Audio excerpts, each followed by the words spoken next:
Sometimes the people who look the strongest are just the ones who got used to surviving alone. Vivian Sterling used to hear that line from magazine interviewers who thought loneliness sounded glamorous when wrapped in a billion-dollar headline. Tonight, sitting behind the wheel of her black Mercedes S-Class as rain hammered against the windshield hard enough to blur the Chicago skyline into silver streaks, she realized how painfully true it was. Her phone buzzed again through the Bluetooth speakers, sharp and relentless. "Vivian, listen to me," her fiancé Daniel said, his voice tight with irritation instead of concern. "The board already knows. There's no way to contain this by morning." She tightened her grip on the steering wheel. Her knuckles whitened beneath the soft glow of the dashboard lights. "You leaked it before I even left the gala," she said quietly. Silence. That told her enough. Outside, downtown Chicago shimmered beneath cold spring rain. Neon reflections slid across flooded pavement. Black umbrellas drifted along sidewalks like ghosts disappearing into the night.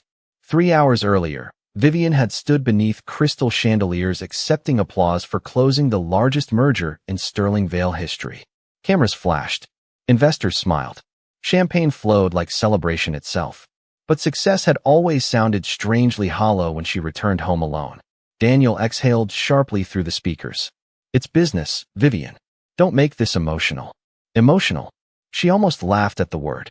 People loved calling powerful women emotional the moment they stopped acting like machines. "You used me," she said. "You were supposed to love me." Another silence. Longer this time. Then colder. "I loved what we were building." The line cut deeper than yelling ever could. Vivian stared through the rain-streaked windshield as traffic thinned near the bridge crossing Lakeshore Drive. For a moment, the city looked endless and empty at the same time. Her chest tightened beneath the silk fabric of her evening dress. Not from heartbreak exactly. From exhaustion. The kind that settles into a person slowly after years of carrying entire worlds without letting anyone see the weight.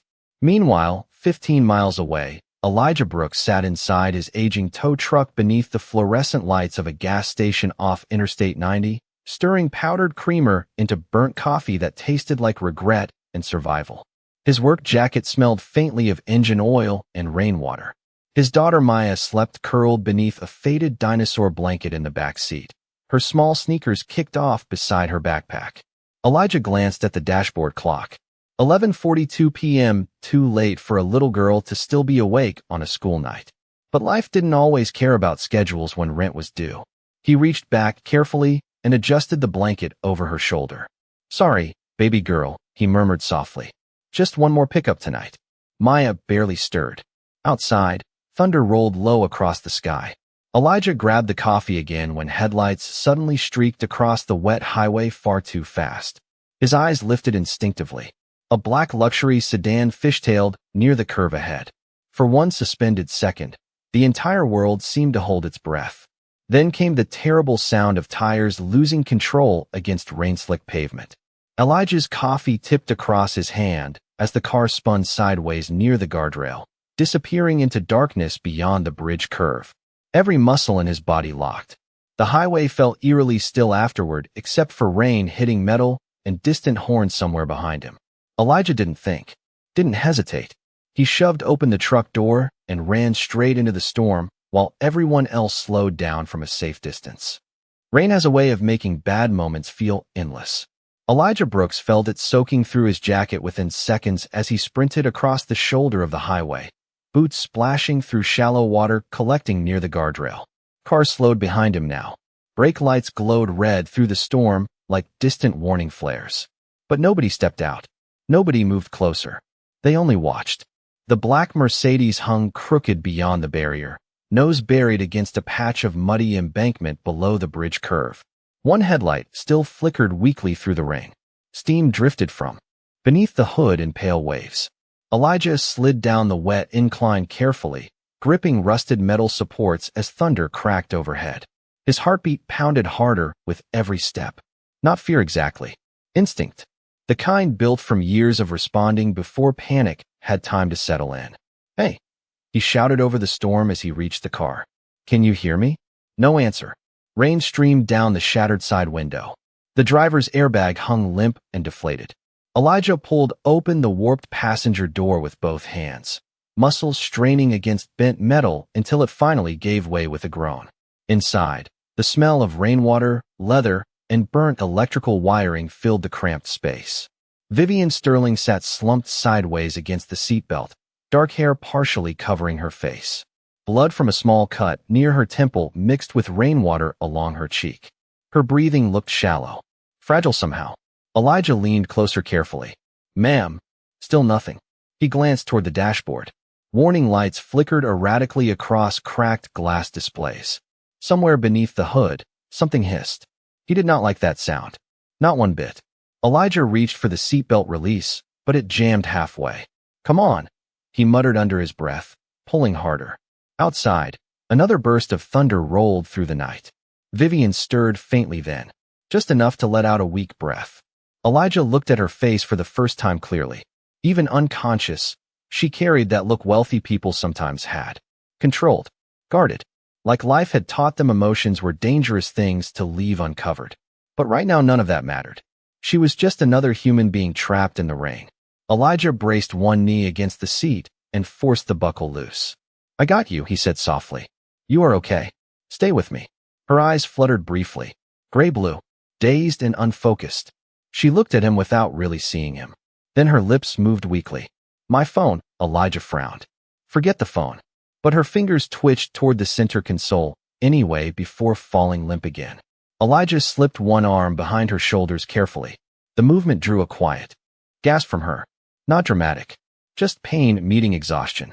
"Sorry," he whispered immediately. "Easy now." Rain hammered harder against the roof.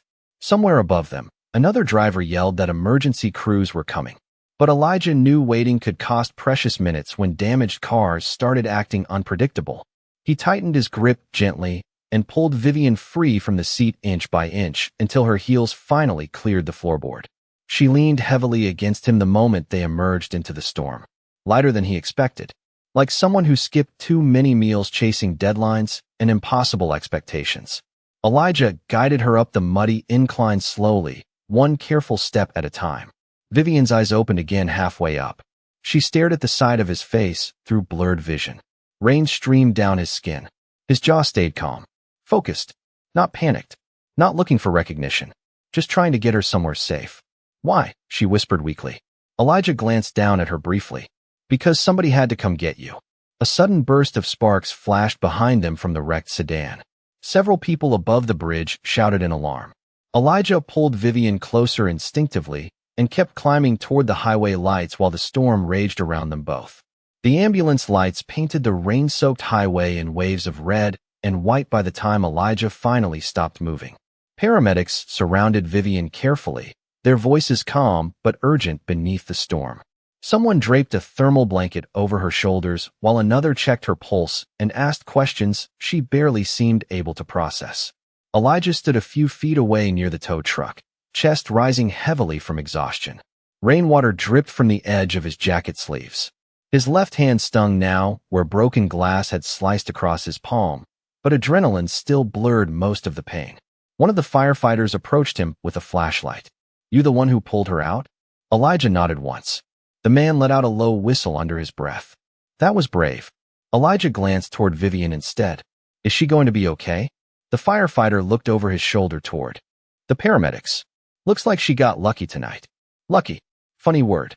Elijah had seen enough life to know luck usually came dressed like loss before anybody recognized it. Nearby, Vivian sat inside the open ambulance doors while a medic wrapped a bandage gently near her temple. Her wet hair clung to her skin. Expensive diamond earrings still caught flashes of light every time she moved her head. Even now, surrounded by chaos, she looked strangely composed. Like years of corporate pressure had trained her never to fully fall apart where people could see it. A man in a dark overcoat suddenly rushed through the crowd toward her. Mid-50s. Silver tie. Panicked eyes hidden behind professional polish. "Miss Sterling," he breathed. "Thank God." Vivian blinked slowly. "Martin." The hospital already cleared a private room. "The board has been notified. Security is on the way." Elijah watched the exchange quietly. Not family, he realized.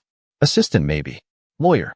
One of those people whose job was protecting powerful lives from becoming public disasters.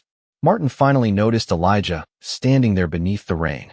His gaze swept briefly over the worn boots, the stained work jacket, the tow truck parked nearby.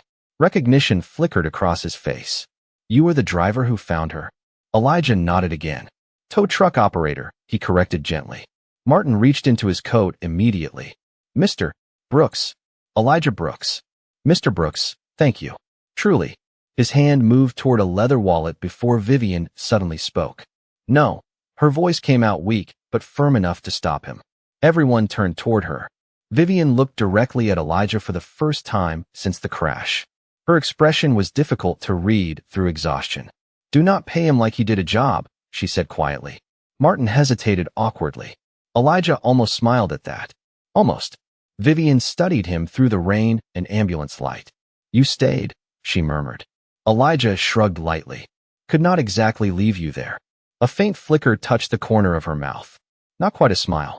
More surprise than anything else. As if kindness without negotiation confused her. One of the medics interrupted. Gently. "Ma'am, we should get moving." Vivian gave a small nod before her eyes drifted back toward Elijah again.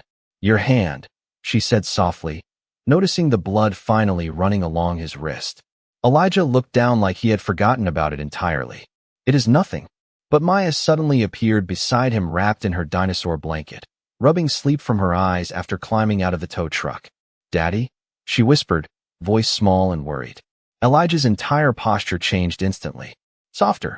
Warmer. He crouched despite the ache in his shoulders. "Hey, baby girl." Maya looked at the blood on his hand and frowned deeply. "You got hurt again." Again. The word hung quietly in the cold night air. Vivian watched the little girl wrap both tiny hands carefully around Elijah's injured one. Like this was not the first time she had done it. Something shifted behind Vivian's tired eyes then. Not pity. Something quieter. Something human. Elijah brushed rainwater gently from Maya's curls before looking back toward the ambulance. "Looks like your people found you," he said calmly. Vivian held his gaze a second longer than necessary. "Looks like yours already had you." For the first time that night, neither of them looked away immediately. By the time Elijah and Maya reached their apartment, the storm had softened into a cold drizzle tapping gently against the windows. The building sat on the south side of Chicago between a laundromat and a corner grocery store with flickering neon lights that never seemed fully awake. Old brick. Narrow stairs. Heat that worked when it felt like it. But it was home. Elijah unlocked the apartment door quietly and stepped aside so Maya could shuffle in first beneath her oversized blanket. The smell of cinnamon oatmeal still lingered faintly from breakfast that morning. Small things like that mattered to him. A clean kitchen. Warm light. The feeling that no matter how hard the world became outside, his daughter could still walk into peace at the end of the day. Maya dropped her backpack near the couch and turned immediately toward him. "Sit down," she ordered softly, pointing toward the kitchen chair with all the seriousness an 8-year-old could carry. Elijah raised an eyebrow. "Yes, ma'am." She disappeared into the bathroom and returned carrying the dented metal first aid box covered in cartoon bandages and faded superhero stickers. Elijah watched her climb onto the chair across from him, tongue poking slightly from the corner of her mouth as she focused on cleaning the cut along his palm. Her hands were careful now. Practiced. That realization always hurt him a little more than the injuries themselves. "Does it sting?" she asked quietly. "Only when you make that face like a tiny nurse with bills to pay." Maya rolled her eyes dramatically. "Daddy." He smiled tiredly. The apartment hummed softly around them. Old refrigerator. Rain against glass. Distant sirens somewhere downtown. Normal sounds. Safe sounds. Maya finished wrapping the bandage and leaned back to inspect her work proudly. "There. You are not allowed to save anybody else this week." Elijah chuckled under his breath. "I will try to schedule emergencies better next time." She studied him for a second longer, though. Children notice things adults try to hide. "Were you scared?" she asked finally. Elijah looked toward the rain-streaked window before answering. "Honest question. Honest answer." "Yeah," he admitted softly. Maya blinked at him. "But you still went." Elijah nodded once. "Sometimes people are too afraid to move first. So you just do." Maya seemed to think about that carefully while swinging her legs beneath the chair. Was she mean? Elijah frowned lightly. "Who?" "The lady in the car. Rich people in movies are always mean." He laughed quietly at that. "No, just looked tired." Maya accepted the answer easier than most adults would have. She climbed down from the chair and padded toward her bedroom before suddenly stopping halfway down the hallway. Daddy, yeah, I'm glad you came back. The words hit harder than the crash itself ever could. Elijah swallowed once before answering. Me too, baby girl. After Maya disappeared into her room, Elijah sat alone at the kitchen table a while longer. The cheap overhead light cast soft shadows across unpaid utility bills stacked beside his coffee mug. Rent reminder. School fundraiser notice. A final warning from the electric company tucked beneath everything else like bad news waiting politely for attention. Elijah rubbed a hand slowly across his tired face. Some days life felt less like living and more like balancing glass while walking through wind. His phone buzzed suddenly against the table. Unknown number. Elijah stared at it for a moment before answering. Hello. A calm female voice responded immediately. Professional. Precise. Mr. Brooks, this is Martin Hayes from Sterling Vale Enterprises. Miss Sterling would like to speak with you personally tomorrow morning regarding tonight. Elijah glanced toward Maya's bedroom door instinctively. Is she okay? A brief pause followed. Yes, Martin said carefully. But I believe she has questions she cannot quite let go of. Elijah leaned back slowly in the chair while rain continued tapping against the windows. Somewhere high above the city skyline, powerful people were probably already turning tonight into legal reports and media strategy meetings. But down here in a small apartment smelling faintly of oatmeal and detergent, all Elijah could think about was the look in Vivian Sterling's eyes when she saw Maya holding his injured hand like it was the most natural thing in the world. People often assume powerful women sleep peacefully above city skylines. Vivian Sterling had not slept more than 3 straight hours in almost 4 years. Morning sunlight spilled across the enormous windows of her hospital suite in pale gray streaks, but it did nothing to soften the pounding ache behind her eyes. The room smelled expensive. Fresh orchids, polished marble, lemon disinfectant. The kind of sterile luxury designed to make suffering look elegant. Vivian sat upright against white pillows while 2 attorneys argued quietly near the door about liability exposure and press containment. A financial news channel played silently across the television mounted on the wall. Her own face stared back at her beneath a headline discussing the overnight merger fallout at Sterling Vale. Even here, half bruised and exhausted, she still belonged more to the company than herself. Martin stood beside the window reviewing messages on his tablet. The board meeting has been postponed until Monday, he informed her carefully. Public sympathy is currently working in your favor. Vivian looked at him slowly. Public sympathy. The words sounded bitter in her mouth. Martin hesitated. That was not meant to sound cold. Everything in this room sounds cold. Silence settled briefly between them. Vivian reached for the glass of water near her bedside but stopped halfway when pain pulled sharply through her shoulder. One of the nurses moved immediately to assist her. Vivian hated that instinct in people. The nervous rushing. The way wealth made strangers treat discomfort like an emergency. I can manage, she said softly. The nurse stepped back apologetically. Across the room, Martin cleared his throat carefully. There is another matter. Vivian already looked tired before he even continued. What now? Martin turned the tablet toward her. Security footage filled the screen. Grainy. Rain distorted. Timestamps blinking in the corner. Vivian frowned faintly as the highway bridge appeared on video. The crash. She remembered fragments only. Headlights. Water. The terrible spinning sensation afterward. Then him. Martin pressed play. The footage showed her sedan slamming against the guardrail before disappearing beyond camera range. Several vehicles stopped almost immediately afterward, but nobody moved closer. Drivers stood beneath umbrellas. Some recorded with phones. Others simply watched the storm from a distance. Then a battered tow truck pulled onto the shoulder. Vivian saw Elijah jump out before the vehicle had even fully stopped rolling. Her breathing slowed unconsciously. The video quality blurred details, but his movements stayed unmistakable. Fast. Direct. No hesitation at all. One nurse quietly covered her mouth while watching. Elijah disappeared down the embankment toward the wreckage. Seconds stretched painfully long afterward. Rain swallowed almost everything from view except flickers of emergency lights reflecting off wet pavement. Martin lowered his voice. There is something else. He skipped ahead. Vivian watched Elijah emerge from the wreck carrying her weight against him while struggling through mud and rain. Her own unconscious face rested briefly against his shoulder. He could have stopped there, could have handed her off and walked away like anybody else would have. But the footage continued. Vivian frowned softly. Why is he going back? Nobody answered immediately. Elijah handed her over to bystanders near the guardrail, then turned straight back toward the wrecked car alone. The nurse beside the television whispered under her breath. Oh my God. Vivian leaned forward slightly despite the pain. Rain blurred the footage again as Elijah disappeared inside the damaged vehicle a second time. Several people on the highway waved frantically for him to come back. He ignored them. A moment later, he emerged again, holding something small beneath his jacket while shielding his face from smoke and rain.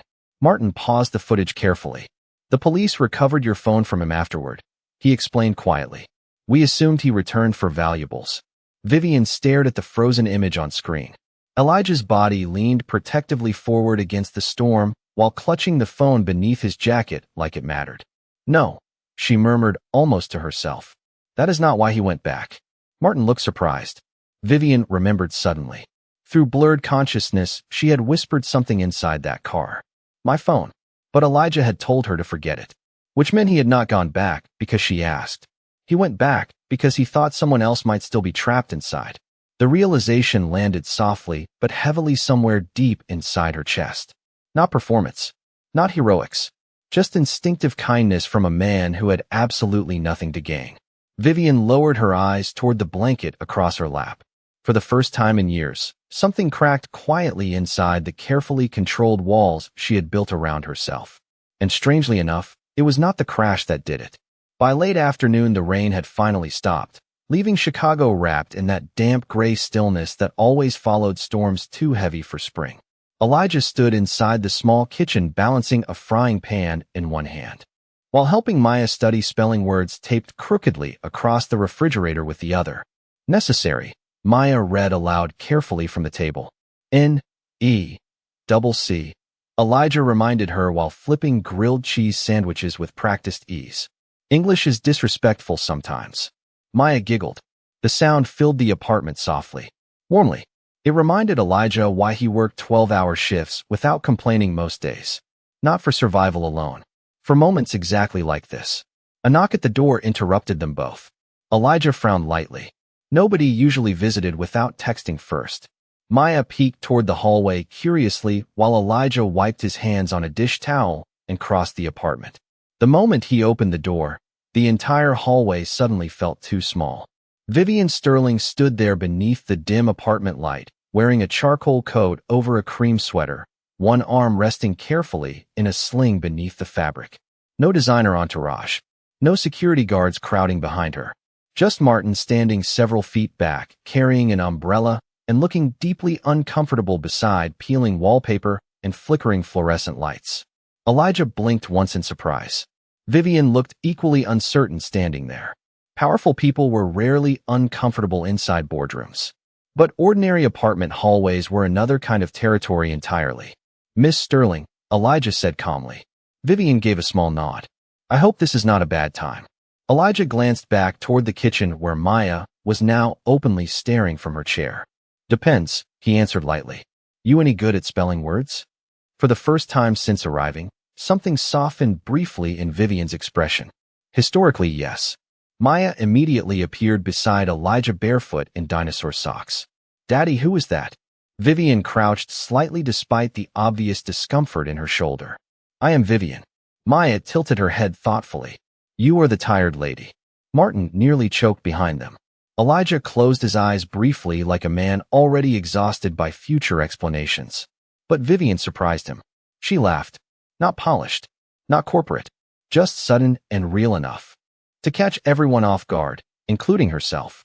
The sound lingered strangely in the narrow hallway afterward. Yeah, Vivian admitted quietly to Maya. I guess I am.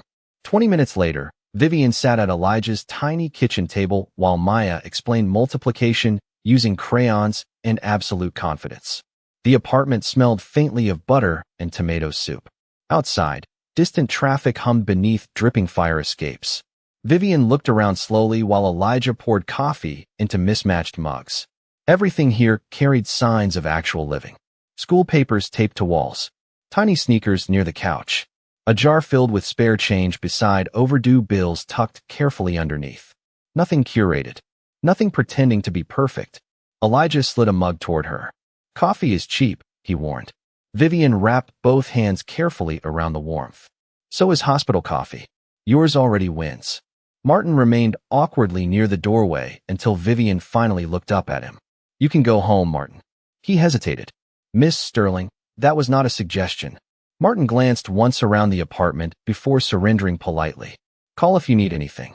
After the door closed, silence settled gently across the room. Not tense silence. Human silence. Maya colored quietly nearby while Elijah leaned against the counter watching Vivian study the steam rising from her coffee cup like it carried answers. "I saw the footage," she said finally. Elijah already knew what footage meant. "You did not have to come all the way here for that." Vivian looked up slowly. "Yes," she said softly. "I think I did." Elijah held her gaze without rushing to fill the quiet afterward. Most people talk too much around pain because silence scared them. But he seemed perfectly comfortable letting moments breathe. Vivian noticed that immediately. It unsettled her in ways money and power never could. Maya suddenly held up a crayon, drawing proudly from the table. "Look," she announced. Vivian turned. The picture showed 3 stick figures beneath heavy rain. One tiny, one tall, one with long dark hair standing between them. Above the drawing, written in crooked purple letters, were the words, "Daddy saves people." Vivian stared at the page longer than necessary, while something deep inside her chest tightened unexpectedly. Not because of the drawing itself, because somewhere along the way, she had forgotten people like Elijah Brooks still existed. The storm clouds were gone by evening, but the city still carried that washed-out silver glow that came after too much rain. Vivian sat near Elijah's living room window with Maya's crayon drawing resting quietly in her lap, while the sounds of ordinary life moved gently around her. A pot simmered softly on the stove. The old radiator hissed every few minutes like it was complaining about existence itself. Somewhere upstairs, a neighbor laughed too loudly at a television show. Strange how peaceful imperfection could feel when nobody was trying to impress anyone. Elijah stood at the counter slicing apples while Maya sat cross-legged on the rug, building a crooked Lego spaceship with fierce concentration. Vivian watched them longer than she realized. The rhythm between father and daughter looked effortless. Not polished, not staged, just built from repetition and love and years of showing up for each other. "Daddy says astronauts probably get lonely," Maya explained suddenly without looking up from the spaceship. "That is why they always talk to Houston." Vivian smiled faintly. "Your dad sounds smart." Maya shrugged casually. "He knows lots of things. Mostly boring grown-up things, though." Elijah pointed a butter knife toward her without turning around. "I'm standing right here." Maya grinned.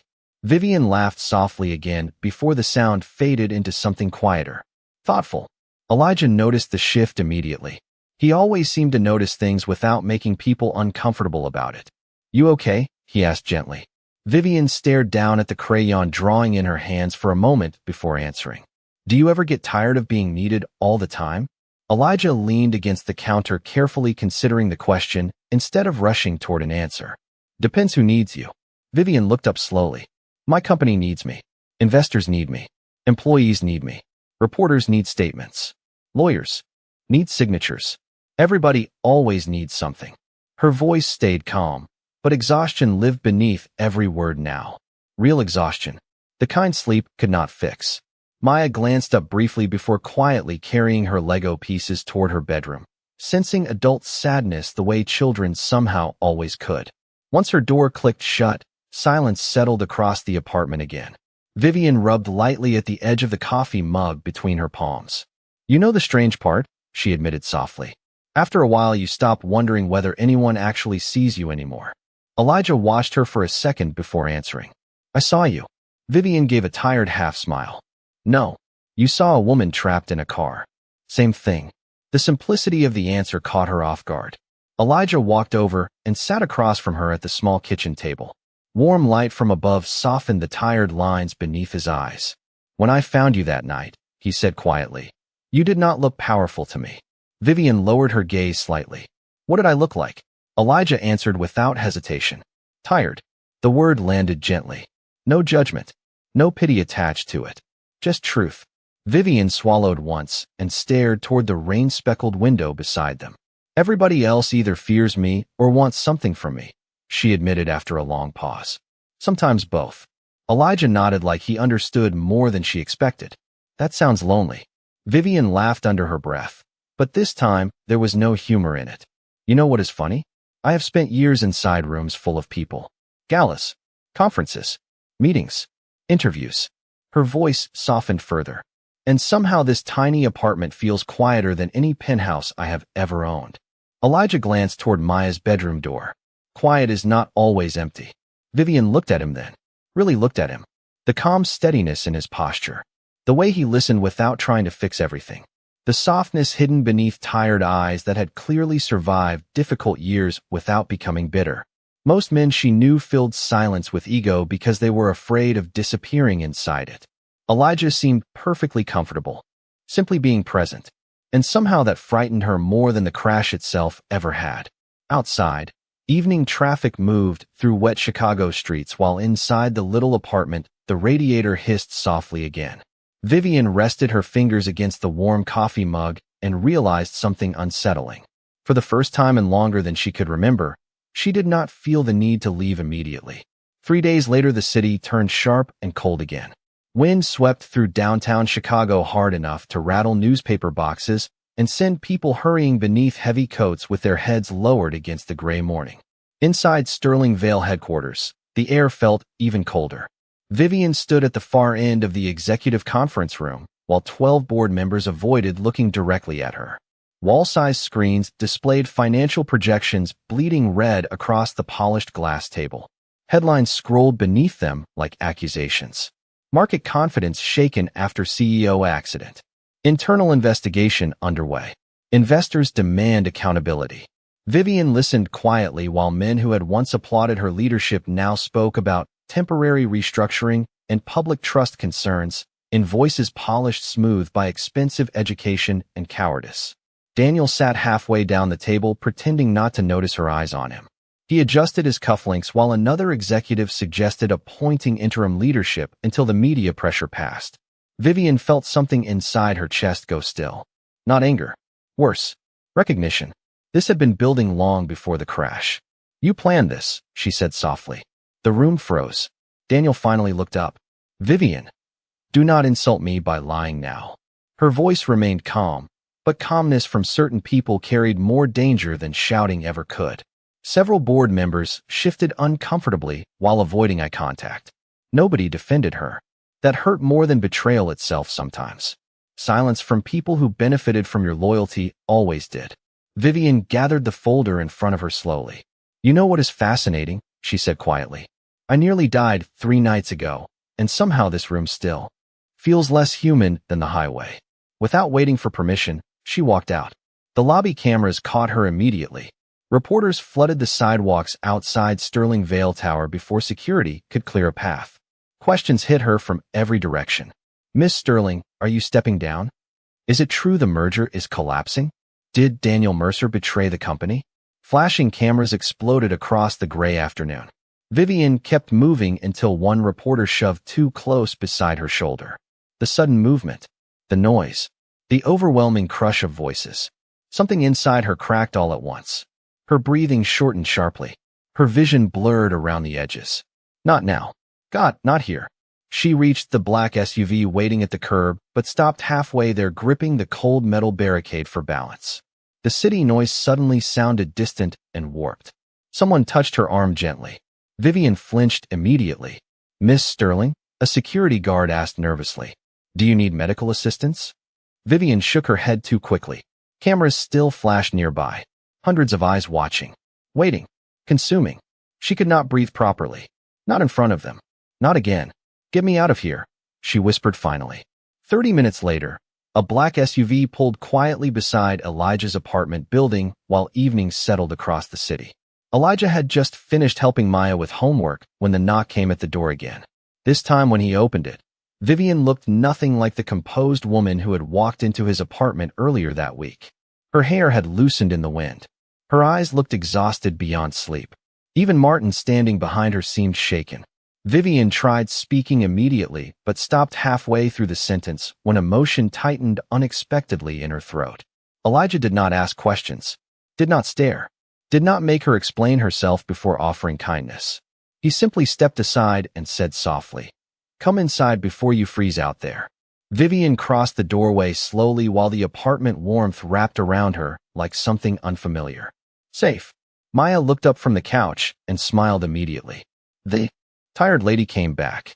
Vivian laughed weakly despite herself. Elijah took her coat carefully and hung it near the radiator without comment. No pressure, no interrogation, just quiet acceptance. Vivian stood still in the middle of the tiny living room while the noise from the outside world slowly faded behind her. Elijah disappeared briefly into the kitchen, then returned holding a steaming mug between both hands. "Tea," he said simply. "My grandmother used to make it whenever life got loud." Vivian accepted the mug carefully. Her fingers trembled slightly against the warmth. Elijah noticed, but pretended not to. That kindness almost broke her more than sympathy would have. Maya climbed beside her on the couch holding a blanket covered in cartoon astronauts. "You can borrow this," she announced proudly. "It helps when people are sad." Vivian stared at the blanket for a moment before pulling it gently around herself. Across the room, Elijah sat quietly in the old armchair, watching nothing in particular while the apartment hummed softly around them. No cameras, no board members, no one asking her for statements or signatures or perfection, just warmth. Silence. Breathing room. And for the first time since the crash, Vivian realized her hands had finally stopped shaking. The apartment fell quiet long after midnight. Not empty quiet. Living quiet. The kind built from exhaustion, warmth, and finally feeling safe enough to let your guard down. Rain tapped lightly against the windows again, softer this time, while old pipes hummed somewhere deep inside the building walls. Maya had fallen asleep curled against Vivian's side beneath the astronaut blanket, one tiny hand still resting trustingly near her arm. The television glowed silently across the room, playing an old nature documentary nobody was really watching. Elijah sat at the kitchen table repairing the loose strap on Maya's backpack with a sewing kit balanced beside his coffee mug. Small, careful movements. Patient hands. Vivian watched him from the couch, without speaking. Funny how some people filled rooms with noise while others filled them with peace. Elijah never seemed to need attention to feel valuable. That alone made him different from almost everyone she had known. "You should probably sleep," he said quietly without looking up. Vivian glanced toward the dark apartment window. "I forgot what that feels like." Elijah smiled faintly to himself. Sleep or peace? She considered the question honestly. Maybe both. Silence settled again afterward, but neither of them rushed to escape it. Vivian leaned her head carefully against the couch cushion while Maya slept softly beside her. Somewhere along the way, the tension she carried in her shoulders had started fading without her noticing. No luxury spa had ever managed that. No vacation. No expensive therapist recommended by executives who treated emotional burnout like a scheduling inconvenience. Just one tired man in a small apartment making tea and fixing a child's backpack at 1 a.m. Elijah finished stitching the strap and set the backpack gently beside Maya's shoes. When he looked up again, Vivian was still watching him. Not the way powerful people usually observed others. Not evaluating. Not measuring usefulness. Just watching. "What?" he asked lightly. Vivian shook her head slowly. "Nothing." Then after a pause, "I think this is the first place I have breathed properly in years." Elijah leaned back in the chair quietly absorbing the words instead of brushing them aside. "Maybe your life got too loud," he said. Vivian laughed softly under her breath. "You make it sound simple. Most true things are." She stared at him for a long moment after that. The tired eyes. The scar near his wrist she had not noticed before. The calmness that did not come from privilege, but from surviving hard years without losing softness. Vivian had spent most of her adult life surrounded by people desperate to impress, manipulate, flatter, or compete with her. Elijah Brooks did none of those things. He just showed up honestly, again and again, and somehow that felt rarer than wealth itself. Maya stirred sleepily beside her, then mumbled something unintelligible before curling closer beneath the blanket. Vivian brushed a hand gently across the little girl's curls without thinking. The motion felt strangely natural. "Elijah." Noticed that too. She likes you, he said softly. Vivian swallowed once before answering. I do not know why. Elijah's expression warmed slightly. Kids trust energy faster than adults do. Vivian lowered her eyes toward the sleeping child beside her. Adults learn not to. Outside, Chicago shimmered beneath wet streets and distant headlights while inside the apartment, the old radiator hissed softly again. Elijah stood and dimmed the kitchen light until only the warm lamp beside the couch remained glowing gold across the room. Vivian looked smaller somehow in that light. Less like a CEO, more like someone finally tired enough to stop pretending she could carry everything alone. Elijah draped another blanket gently across the back of the couch within her reach. You can stay here tonight, he said simply. No reporters, no board members, no expectations. Vivian looked up at him slowly. Her eyes glistened slightly, though she never let the tears fall. Why are you being so kind to me? She whispered. Elijah stood there quietly for a second before answering in the same calm voice he had used the night he pulled her from the storm. Because surviving something hard should not have to happen alone. Vivian felt her chest tighten unexpectedly at the words. Not from sadness this time. From relief. Real relief. The kind that sneaks up on people who spent too many years believing love only came attached to conditions. Elijah turned off the final kitchen light, and the apartment settled into darkness softened by rain and distant city glow. Vivian listened to Maya breathing beside her while Elijah moved quietly down the hallway toward his room. And somewhere between the silence, the warmth, and the sound of a tired father checking once more to make sure everyone else was okay before resting himself, Vivian Sterling realized something life-changing. He had not only pulled her out of a wrecked car that night on the highway,